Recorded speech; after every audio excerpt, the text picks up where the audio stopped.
Demosthenes. In his young mind, he carried the image of a great orator he had once seen speaking at the court in Athens. This lone individual, so skilled and powerful, held the admiration of the crowd, who hung on his every word for hours, subduing all opposition with no more than the sound of his voice and the strength of his ideas. This inspired and challenged Demosthenes, who was weak, beaten, powerless, and ignored. In many ways, this strong, confident speaker was the opposite of him. So he did something about it. To conquer his speech impediment, he devised his own exercises. He would fill his mouth with pebbles and practice speaking. He rehearsed full speeches into the wind or while running up steep inclines. He learned to give entire speeches with a single breath. Soon, his quiet, weak voice erupted with booming, powerful clarity. Demosthenes locked himself away underground, literally, in a dugout he had built to study and educate himself. To avoid outside distractions, he shaved half his head so he would be too embarrassed to go outside. Each day, he dutifully descended into his study to work on his voice, facial expressions, and arguments. When he ventured out, it was to learn even more. Every moment, every conversation, every transaction was an opportunity to improve his art. All of it aimed at one goal: to face his enemies in court and win back what had been taken from him. And he did. When he came of age, he filed suits against the negligent guardians who had wronged him. They evaded his efforts and hired their own lawyers, but he refused to be stopped. Flexible and creative, he matched them suit for suit and delivered countless speeches. Confident in his new strengths and driven by his own toil, they were no match.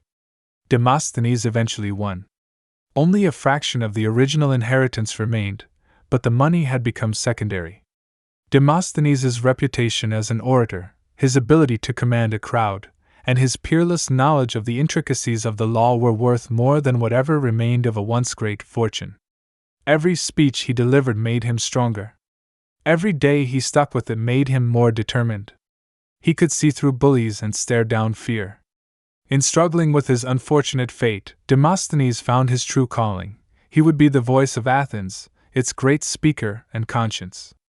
He would be successful precisely because of what he had been through and how he reacted to it. He channeled his rage and pain into his training and then into his speeches, fueling them with a kind of fierceness and power that could neither be matched nor resisted. When asked what the three most important traits of speech-making were, his reply said it all. Action, action, action! Sure, Demosthenes lost the inheritance he had been born with, and that was unfortunate. But in the process of dealing with this reality, he created a far better one that could never be taken from him. But you, when you're dealt a bad hand, what's your response? Do you fold? Or do you play it for all you've got? There's an explosion, metaphorical or otherwise. Are you the one running toward it? Or running away from it? Or worse, are you paralyzed and do nothing? This little test of character says everything about us. It's sad that so many of us fail, opting away from action. Because action is natural, innate. If you trip and fall, your body's instincts protect you. You extend your hands to break your fall, so you don't break your face. In a vicious accident, you go into shock but still manage to get your arms up around your face.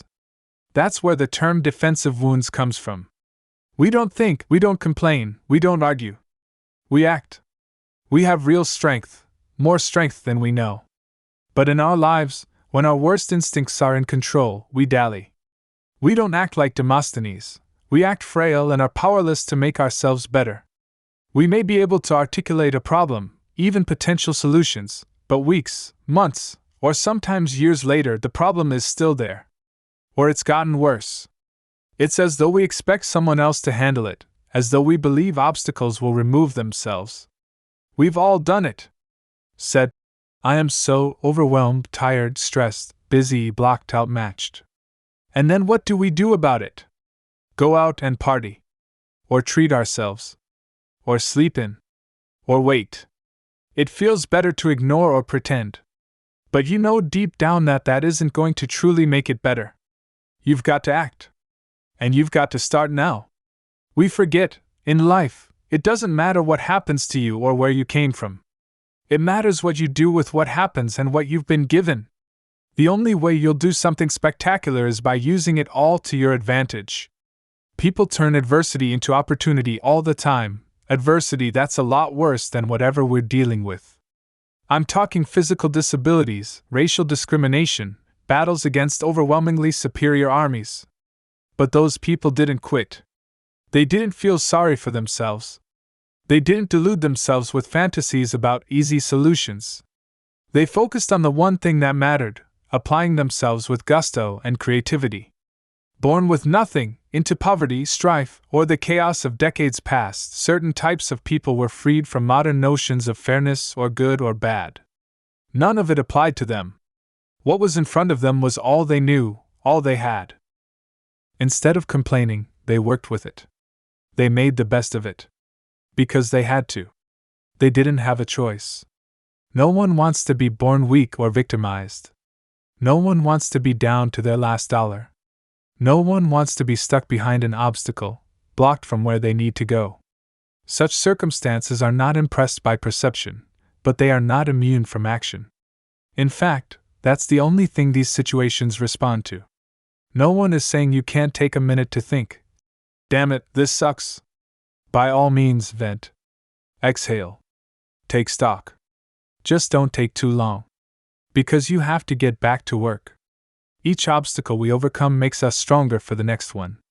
But, no. No excuses. No exceptions. No way around it, it's on you. We don't have the luxury of running away or hiding because we have something very specific we're trying to do.